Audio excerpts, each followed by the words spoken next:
Xavier, I'll let you start off. Yeah, I'll go quick. So I'll let the real college football experts do their thing. No, dude. Pick number one, we're gonna go with USC money line plus 130 versus Utah. Yes, this one's gonna be on the road. I do understand all that. It is gonna be a real road test for the Fighting Lincoln Rileys of SC. I don't know. I think that offense can continue to fire versus a really solid Utah defense. But that Utah defense is coming off a really lackluster performance versus UCLA this past weekend. Mm-hmm. I do think that SC can stay down. I think that they've got some really, really awesome weapons on the perimeter, specifically Addison, the pit transfer. And so I do look at them to come away with the dub and plus 130 with this SC team. Yeah, I like it. I got to take a shot. Yeah. And so we're going to roll with SC on the money line plus 130 versus Utah. Second play is Penn State, Michigan under 52. I like that. Reasoning. I do understand that Michigan, they've been insane offensively this year. I think they might have. I think they've kind of obliterated the over in almost every matchup thus far. But this, I do think that we're just going to get one of those random old fashioned slam on the brakes, just Big Ten slugfest. And so I do think that Penn State, they're at home. I think it's going to be, they're going to have whiteout, Happy Valley, all that good stuff. I think if they can get a turnover or two, this one is a one possession game by the fourth quarter. And I do think that Michigan will ultimately get the win 24-21 to 17, 14-ish, somewhere in there. But I do love this one to stay under 52. So those are my picks for college football. Yeah, I like both of those a lot. One thing that's been really weird to me this year is like Vegas's love for Utah, despite like honestly looking kind of shaky. Yeah, in the beginning I got it, and now it doesn't. And now I'm kind of like, I don't know. Yeah. So, dude, and it's also not like Florida or UCLA teams. I think UCLA they're starting to look pretty good. Yeah. Start of the season, I was not convinced they were a contender.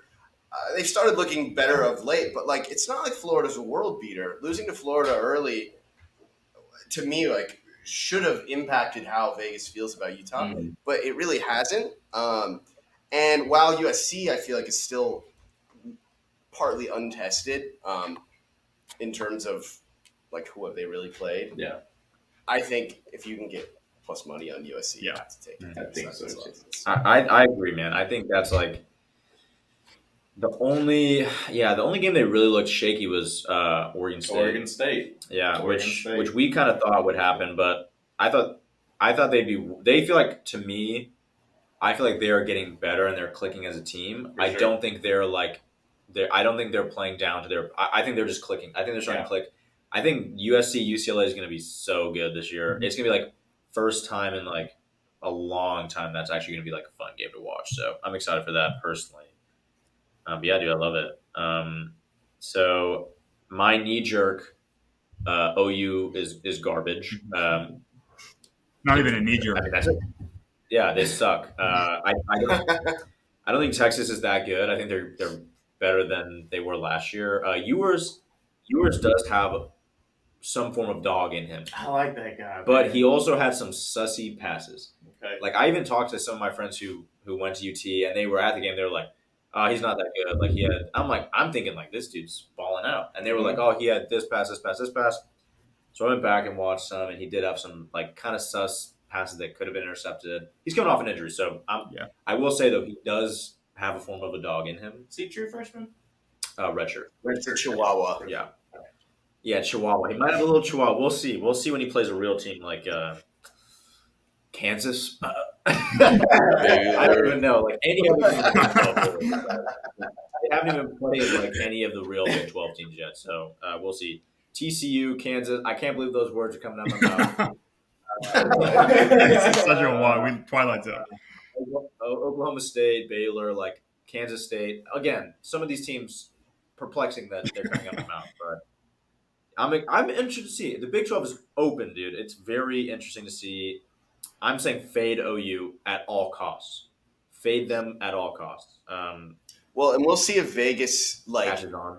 this. I think this is the wildest thing about this year Yeah. is Kansas, regardless of any success. Vegas has always said we hate you, Yeah. and made them like, and they're usually right. OU, Texas, opposite. They love them regardless. You look shaky, we love you. You're still getting points.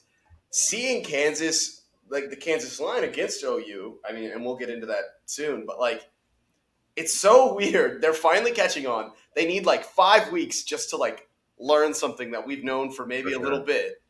And it's just in college. It's so weird to me, man. I don't know why they're so slow moving. And the public is moving this, I believe, in OU's favor. Yeah. People are smacking OU. Yep. I think people are rolling out of bed and they're just like, oh, OU, 10 points against Kansas, smash. They're not even thinking the fact that this was a close game last year. Think about that. This was a last second Thompson the luckiest. I don't know if you remember that he fumbled or I don't even remember what happened. But I remember watching it was wild. They should have just lost that game and they somehow won. It was one of those literally the last second win. But yeah. On top of that, so yeah, the Big 12's awesome, super parody anyone's year. I think. On the other side of the football world, A&M's offensive play call is disgusting. Oh my gosh! We talk about running the ball on dude, the Seahawks, the Broncos, and now A&M run the freaking ball. When you have one of the best running backs in college and you're on the 2-yard line, run the ball. Don't do some stupid. I don't know. That's all I gotta say. 4th down, you have 1 second left. You got bailed out 90 times in that game. You should have won, and they missed 2 field goals. Bama misses 2 easy field goals. You're in the game. You just have to run the ball. I don't know. That's all I gotta say. There's a good offense in there. There is. Yeah. There is a good offense in there. It is just not being unlocked. It is Jumbo needs to get if he needs to get fired to make the offense good. Do it. You're not going to stop recruiting players. You're not going to lose the money from NIL. Just do it, man. Yeah, I'll hit on the A&M thing a little bit when I get to my part, but it's just a glaring problem that nobody seems to want to admit. Maybe the worst play call I've ever seen on the goal line of a football game ever. I mean, the football did not cross the goal line in the air or in bounds or anything. No. It was horrendous. You passed it to a 175-pound receiver short of the goal line, and we're expecting him to catch it and then force his way into the end zone? I mean, what are we talking about here? Playing goal line. I also think Jimbo is infatuated with just bad QBs nowadays. I think he likes hoping. I think he wants to be. I think he's at a point offensively where he wants to be the guy that calls. He wants to be smarter than everyone, right? Because you got all these people who say run the ball or throw a fade or do all the other things that other teams do when they win football games. He wants to do the other thing and be like, no, this is what you should do and watch it work. And then it just doesn't. Because these kids are 18 years old. It's not going to the definition of a boomer head coach. Yeah. You know what I mean? 100%. He feels like a classic boomer, oh no, I gotta do that. Even though he's not running the ball, which a good boomer head coach would just, especially when you have the best. Also, bro, from last week's play calling, where it was, or 2 weeks ago, where it was only running the ball. Yeah. The past 2 weeks doesn't make any sense to me at all, man. No. You're not smart for master class. It doesn't matter that you barely lost to Alabama. You lost. Yeah. It doesn't matter. You could have won. Dude. I'm not even an A&M fan. That made me. I was like, you had them. You had them. It was infuriating. It makes me chuckle. I'm hopeful that Jimbo continues coaching for a long time because I just love it's archaic. I want to see. He's I had Jameis one time and it worked out because Jameis is a generational QB. And now I can just do whatever I want, and I make how much pain can A&M fans take before they actually are disappointed with their season? Dude, I think he wants to go to West Virginia, so I think he's trying to get fired. It's one of those things it's one of those things that the losses with how young our football team is, you could almost take the losses. It's almost building, because I get that they're talented. I understand your 5 stars are bad, boo-hoo argument. At the end of the day, these kids are 5 stars, but they're also 18 playing against the development that happens between 18 and 22 is significant. And so like our top 4 receivers in that game is 3 true freshmen and a true sophomore. A true freshman tight end, 2 true freshman wide receivers, and then a true sophomore wide receiver is the top 4 receivers. We've got a true freshman quarterback sitting on the bench who was a 5-star, the number 2 quarterback in the country from last year. Like, I think they kept saying some crazy stat. We play 15 different guys on the defensive line. 9 of them are true freshmen, and then 5 other ones are true sophomores. Like, unbelievably young football team. So it's almost like but the play calling thing is inexcusable because you can do all that stuff. Let me counter this with, this is not Jimbo's second year, and you guys look like this happens all like. The argument has been like, let Jimbo get his guys in, and then let them go through the trust the process. Let them get. My issue is, are they going to be developed ever? And I don't think they will. The problem is that it's a weird deal where. Because it's not get the right players in the system. Like, everybody acknowledges that these are his players because he recruited them. Yeah. But for whatever reason, we hit like a weird lull where we had a lot of talent and then they're all gone.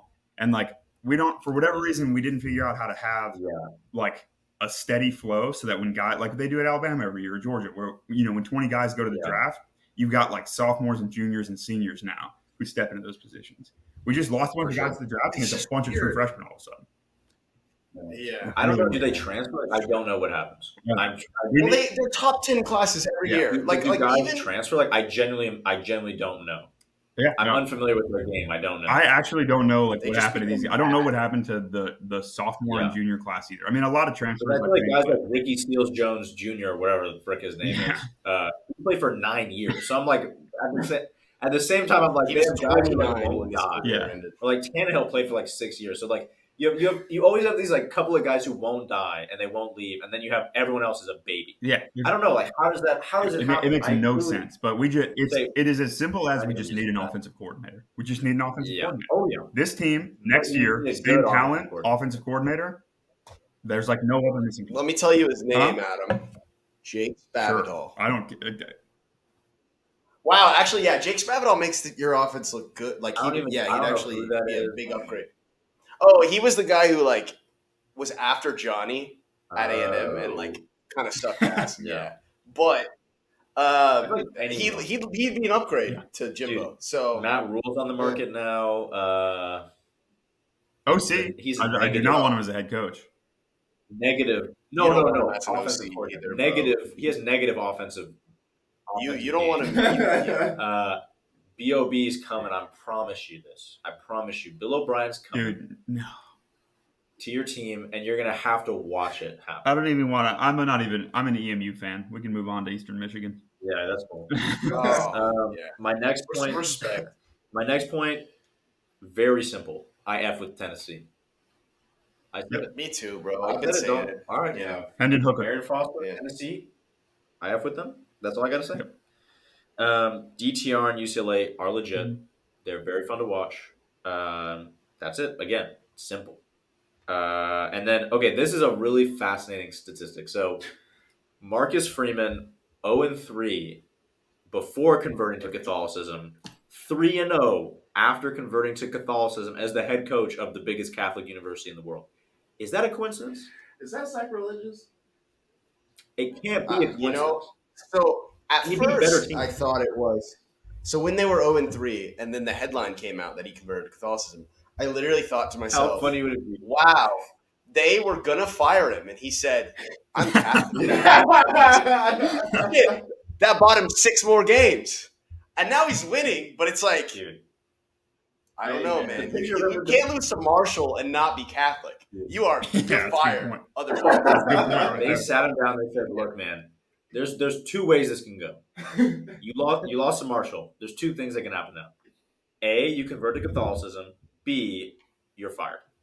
That's it. And we damn you to hell. It's that simple, man. I just think that's one of the funniest, most random statistics that I don't hear many people talking about. I actually did not know that until I saw that. It's just such a weird. It is just a weird thing that I don't even think people would think to look at. But anyway. Do we think Brian Kelly was Catholic, or did he have good enough record? Was, I'm sure. So they. Brian Kelly's the fakest man alive. I'm sure he said, "You win 9 games, you don't have to be Catholic." No, they don't care that fine. But yeah, so let me get into my picks now. Kansas +9 versus OU. You heard me say fade OU. I like the money line too. If you're getting plus money for Kansas, Oh, do it, man. Very close matchup last year, like I said, when OU was actually good or decent. TCU dropped 41 points in the first half against OU when they played them. And if you watched Kansas and TCU, you know that was an amazing shootout, one of the best games I've ever seen. So you just It's know awesome. like that by the transit property, which doesn't always work, but Kansas should be able to hang up points on OU like everyone has. Everyone's made them look like they don't even play defense. So you should just think, I don't think OU's beating them by 10 points. That's all I got to say. Not with that offense, not with that defense. Nothing's working for them. I think it's going to, when it rains, it pours, it's going to get worse, in my opinion. Venables isn't going to suddenly learn how to turn this thing around. And then I got my boys, Michigan. This is a slight homer pick. I also like the bet, but this is a slight homer pick. -6.5 versus Penn State. Michigan has been rolling, and I thought they've had 2 past weeks. I've been worried internally, and I told Andrew this. Michigan will historically have a really bad game against a bad opponent. Like I thought they were going to lose to Iowa. I told Andrew I picked Iowa in the pick'em. The only time I picked against Michigan because I believed this is the time that we're going to lose to some scrub. right. They have this clock where Harbaugh will just lose to this bad team. I thought it was coming, and they kind of like showed me some resilience. And I just believe at home, it is the maze out game at the big house. You're not coming in.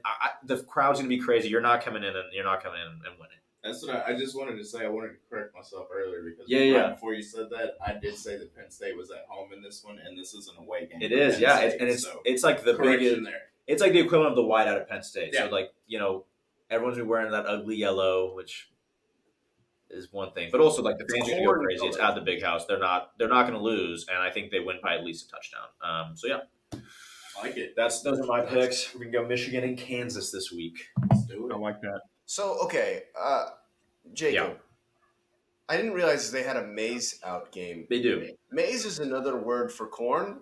Can Nebraska legally sue? Yeah. Like I feel like that. I feel like they're just stealing Dude, that. I It's feel not like they even made that back in like the 1600s or something. So like I don't know if like the colors like maize and like blue or like something like that. So it's like not. I don't know. Weird. Is there a reason we don't just say heard of yellow? maize. Is there a reason we don't just say yellow? Yeah, Anybody? It can't be yellow, man. they liked maize. corn. Seems pretty. It is weird that I've never heard anyone outside of Michigan talk about the color yellow as maize. Like no one's ever been like, "Oh yeah, maize." Like I've heard old gold. Yeah, I love your maize shirt. That's a sick color Yeah, maize. dude, that's sick You're like, shirt. what are you? It's like a less cool way to say yellow. Yeah, it's not cool at all. It literally means corn. So corn and blue. Nebraska does have a legal argument, I think. Yeah. So yeah, and the Cherokee Nation. I think they both can stake some claim to the color Yeah, scheme. why not? Yeah, Adam, I want to hear it, brother. You, dude. First off, I love you for picking a directional Michigan last week, and I loved you more that it's smashed. Oh, dude, this bet smashed. Eastern Michigan parlayed with the over. In the Battle of the Directional Michigans did not disappoint. Fly, Eagles, fly. Not the Philadelphia Eagles, we also love, but the Eastern Michigan University Eagles destroyed the Western Michigan University Horses or whatever they are. It was a Broncos. blast. The horses. The horses. Loved it. So it was great, man. The Eastern Michigan is a good team, and then San Jose State, also a really good team. I wish I would have just taken them in that game. I looked back, I was like, why did I not just take San Jose State in this game instead of betting the over? Because they're like clearly the superior team. Andrew also, of course, just knew that before any of us, I guess. I got that future plus 2,500. Yeah. Just knew that San Jose State was good. Knew about Chivon Cordero long before I ever saw I'm excited for it. Dude, he's been around for so long. He's Man. years old. He's like 30. Pre-COVID. Yeah. He was Cole McDonald's backup at Hawaii. Like Yeah, his like seventh Andrew year of might- eligibility. Andrew might could go 90% on futures that we picked very beginning of the season, and these are value futures. These are not. We were not picking the favorites. If I wanted, we weren't saying, "Oh yeah, Ohio State's going to win the Big Ten." Yeah. No, we were not saying that. We were purposefully not doing that. Yeah. So if any of these hits, the Kansas over smashed, which I have to remind everyone, Andrew called that, and we all took it as a team. I begrudgingly took it, and it hit like Week it hit. three. Dude, Week 3. that's Yeah.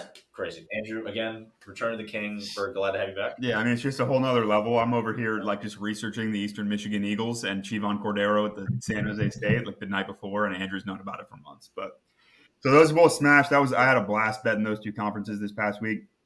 Hendon Hooker's a bad man. I really, really hope Bryce Young plays this week. I'm extremely excited for the Alabama-Tennessee game. Alabama, no question, a different team with Bryce Young at quarterback. It's going to be really, really fun to watch if he plays this week against Hendon Hooker. I don't think Bryce Young will win the Heisman because of the injury, but if Hendon Hooker beats him, like, huge Heisman storyline for Hendon Hooker. So I like that a lot. I'll skip over the A&M stuff because I've already gotten angry enough. But yeah, the Kansas is a consensus. I like the Kansas money line. It's plus 260 right now against Oklahoma that got dominated. I mean, dominated. So I don't know. To me, that's one of those that you put money on it, and if it hits, great. You make way more than you probably should. And if it doesn't, you're like, okay, Kansas lost to Oklahoma, and I lost a little bit of money, whatever. Yeah, for real. So that's an easy one to take, in my opinion. By all accounts, TCU is really, really good, and that was a super tight game. So I like that a lot. And then I like Vandy plus 38.5 because that's just a ridiculous amount of points to give any football team. It's minus 110. That's what I felt last week too with both of my picks. Yeah, that's a good point. That's a good point. I want to go back though to the Vanderbilt coach's quote about being the best team in college football within the next 5 years. They will be. That team's not going to get beat by 39 points. That's what I like. They're built different. They're built very different. And then I like that. 37 points. Yep. Borderline delusion. And then I like with the Hendon Hooker thing, I like Tennessee money line, which is plus 230 right now versus Bama. It's at home. Tennessee is going to be absolutely rocking, and Bama struggles in away games against underdog teams like that. So I think Tennessee plus 230 is an easy money line to take. All right, we're getting out the hood with Adam's picks this week, man.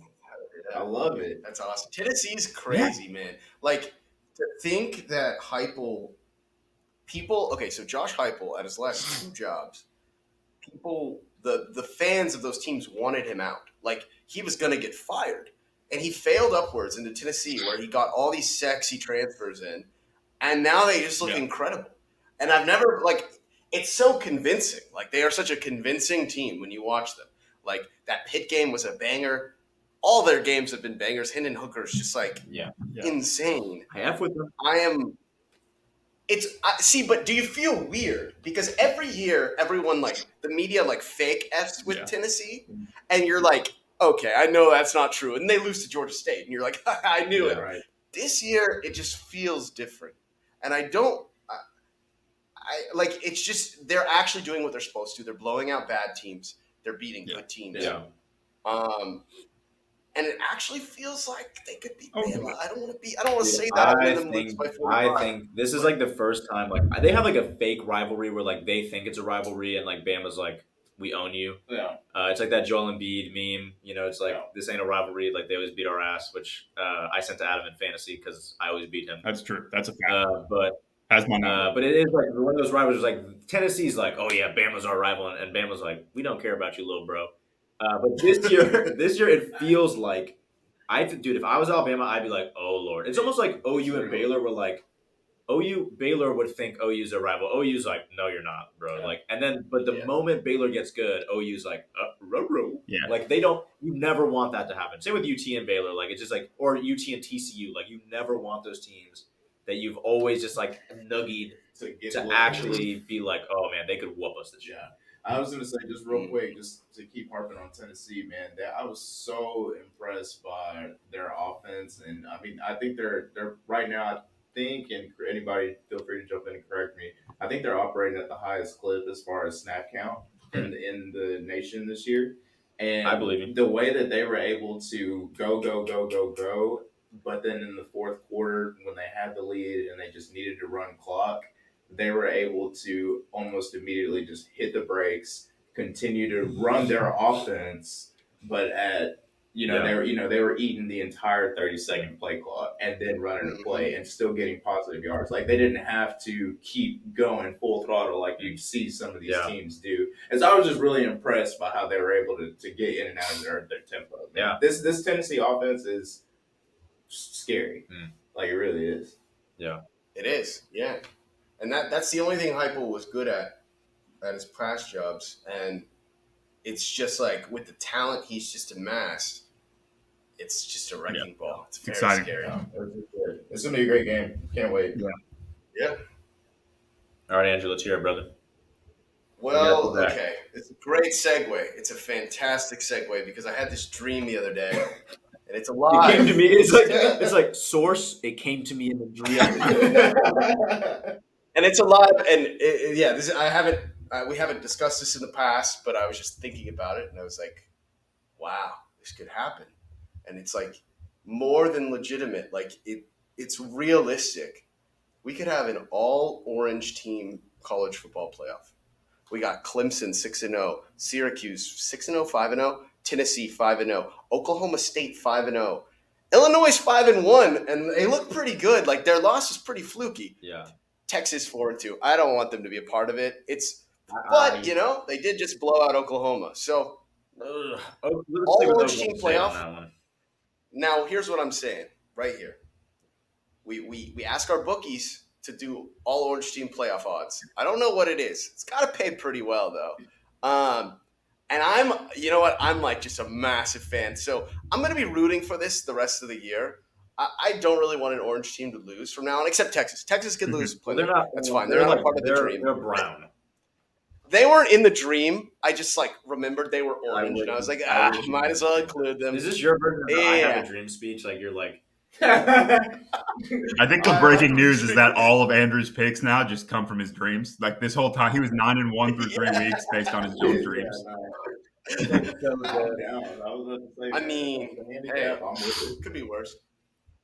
But segueing into my first pick, I'm kind of high on Clemson -3.5. I think it's weird, like the amount of hate a Clemson team that got 10 or 11 wins last year got for having a down year, winning 10 games with honestly a QB who just could not move his feet at all, and DJ Uiagalelei.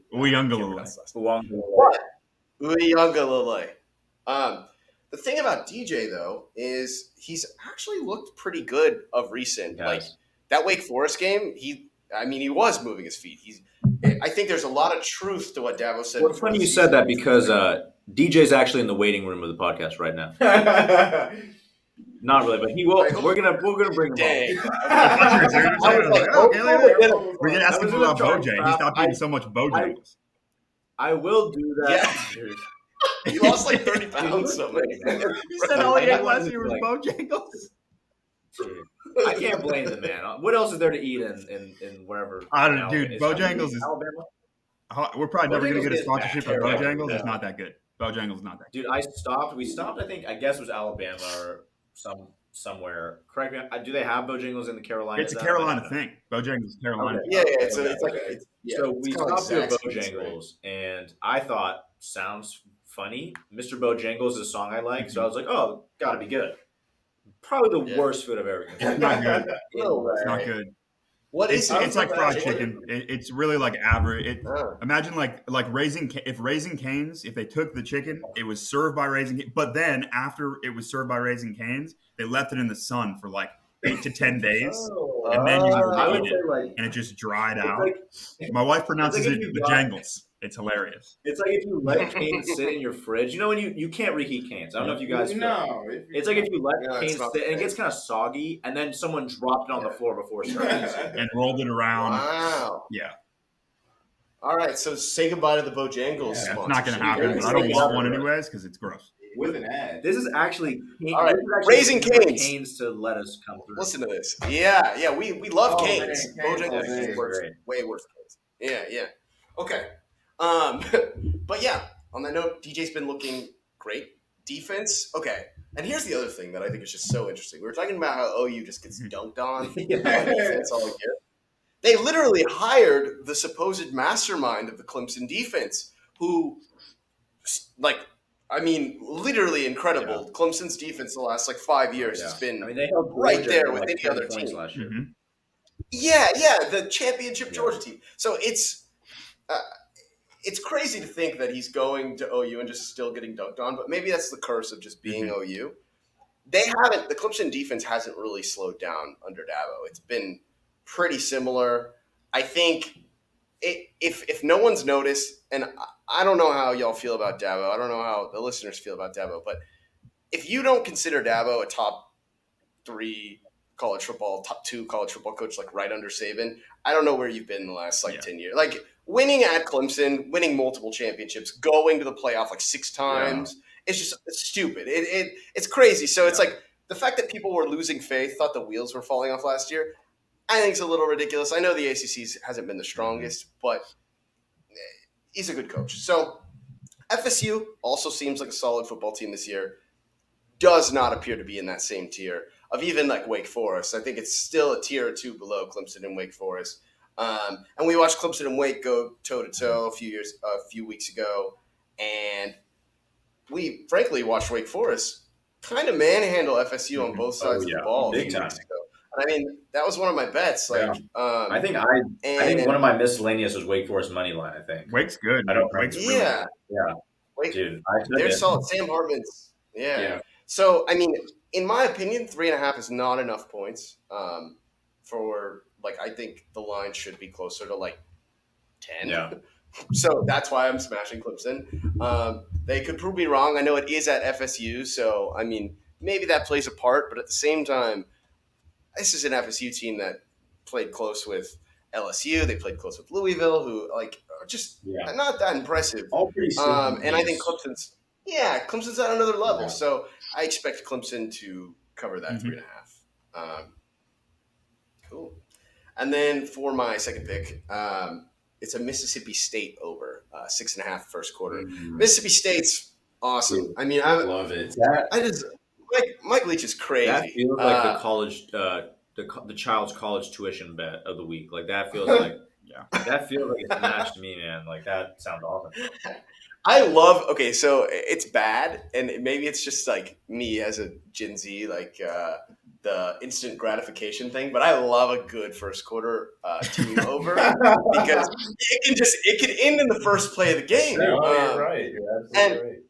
And Mike Leach, dude, he scores. I was looking over some of those games. They were getting at least 14 in a lot of those first quarters. And Kentucky, while having a pretty decent defense the last few years, it's they've allowed a TD in the first quarter of the last 3 games they played, and one of those teams was Northern Illinois. So while I think they're decent, they haven't played a team outside of maybe Ole Miss, who's still not as good of an offense as Mississippi State, that can put up points like Mississippi State does. And I think Ole Miss scored 14 on them in the first quarter. So for me, that's a pretty easy smash. I'll take Mississippi State over 6.5. I love it. That can definitely see my coin. See my coin. I like that. And then lastly, to finish it off, it's always a heart bet. My last bet's always betting with my heart, I think. But we're going back to my dreams. The Orange Playoff. Syracuse. Wow. I want to preface this all with we have come so far. It feels like yesterday, which was actually 7 or 8 weeks ago. Yeah, 8 weeks. Where I picked specifically Syracuse as my sleeper to win the ACC at plus 25,000. And that was our first episode. Yeah. And here they are in week 7, favored by 3.5 points against an NC State team that everyone was saying was going to sneaky win the ACC just because they beat Clemson last year. Right. I don't know what the odds are now. They're probably not as good. Definitely not. But we got to keep riding Garrett Schrader. We have to. He's going to win the Heisman. He is. And this is the first game where the national media will pick it up, and then it's going to be Hooker and Schrader. I think are going to be, and I think DTR. I think those are going to be the guys who it's CJ Stroud is who the media right now is saying is going to win. But I think when Michigan blows them out 60-0, then I think people will be like, oh, it's Hooker, Schrader. This is his coming out party, I think. Well, okay. At what point do you think the media stopped? Because I really did feel like for a while you had like the RG3s, the Lamars, the the guy at the team, the Johnny Manziel, the guy at the team that's not like spectacular Yeah, that's team. not going to win. He's just carrying them to like 10 wins. When did the Heisman become an award for the best player on the super team? The Ohio States and the Bama's of the world. At the OUs, it's like because I did feel like that was a recent thing, and that might have a lot to do with social media. Feels like post Kyler was when it was just like, okay, which Alabama player are we going to give it to, or which Ohio? Yeah, exactly. You're right. I was going to say, I feel like Devontae, man, that year with Devontae, and then like because Mac was also a finalist that year, was he not? And disgusting, dude, ridiculous. I mean, was and then like Chase Young and yes, Chase Young was Burrow, there. and it was kind of like Burrow, totally, undeniably deserves it. That was one of the but it is kind of like sure. Okay, we're gonna get, and even last year, like Aiden Hutchinson, again, I like Michigan. Yeah, I like Hutch. He's you. a great player. I don't. It's like there were guys who should have been up there. Again, he's a great player. He deserved to be up there, but it's also like, okay, so we have like all these guys just on the playoff teams, right? Right. To the point where we're picking like defensive linemen to go to the finalists versus like, okay, what about Bailey Zappi, who has, again, Bailey Zappi propaganda? But it is like, okay, how are we going to actually quantify who the best player is when it's like the MVP in basketball? Like, it should be the best player on a team that would be like literally like wins above replacement, a WAR score in baseball. It's like, who has the biggest WAR rating in sports? That should be what it is, not, like if you take Hutchinson off the field, is Michigan's defense bad? No, they're not. They're still very good. Exactly. If you take Devontae off the team, you still got two number ones. You still have two top 10 receivers. If you take Mac Jones off the field, you're better. Probably better, yeah. So Mac Jones's receivers in college were better than his Patriots receivers have ever been. Yeah. Will ever be. Yeah, and will ever be. I was about to say. Yeah. It's like Waddle and freaking the best Devontae is insane. The best receiver Devontae. The Patriots have ever had is Randy Moss, like out of prime Randy Moss, though. But like the best receiver they've drafted is probably Tyquan Thornton last year. And that's not saying anything. That's not a good thing. He was the second receiver on Baylor. Yeah, he was like the number 2 Baylor receiver. But it's like you look at who they draft as a receiver, and you're like, yeah, they don't. They will never pick a guy who's like. It's kind of crazy. Like, I think Tyquan's a good player. Obviously I think he's a baller, but it's like he might be the only Patriots wide receiver I can fathom right now that they drafted who was like a kind of like a reach for them, right? I mean, like didn't play lacrosse in college. That's a N'Keal Harry one. Kevin, yeah. That was a bust. Yeah. Bust. Like, who's their best receiver? Jacoby, what's his name? Meyer, what's his name? Yeah, Myers, dude. That's and who are we all accustomed to holding the Patriots down? The Amendolas, exactly.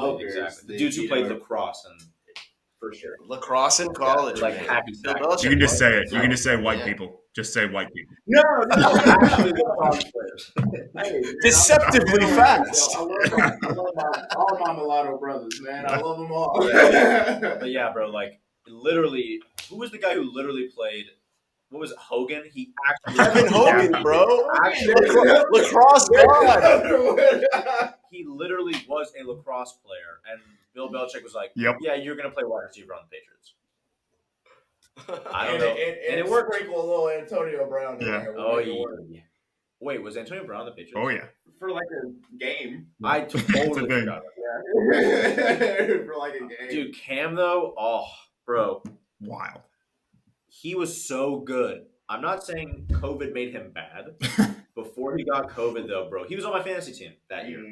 And he was balling out. Gets COVID. Where is he now? Podcasting like us. Yeah, dude. He's maybe we'll bring him on. But dude, man, I'm so sad. So sad. I don't know how we got on this tangent. We're back on the other with Syracuse. We are my final pick. And yeah, again, this pick has to do with Syracuse. I wasn't here to discuss it last week or 2 weeks ago, but Syracuse beat up on an FCS team. It's like most good teams do. Yeah. But they were beating them so bad in the first half. I think they dropped like 50. That Wagner, which is the team, requested they do 10-minute quarters in the second, which hasn't happened in like years of college football. It just doesn't happen. And they still hung like 59 on them with like 10-minute. It may have been running clock. I was gonna say, hopefully they just ran it. Wow. Offense is clicking. That's pretty The FCS are not. And I know NC State defense is stout, but I mean they allowed Clemson to drop 30 on them, and I mean it's a decent offense at Clemson. It's not. I wouldn't say it's good. I'd say Syracuse is more good. Yeah. I'm a Syracuse homer. Point over is probably going to be 22, 23, 23 and a half. Smashing that point over. I think the game ends probably something like 30 to 24 Syracuse. I love it. I like it. Cool. Homer pick. Yeah, well,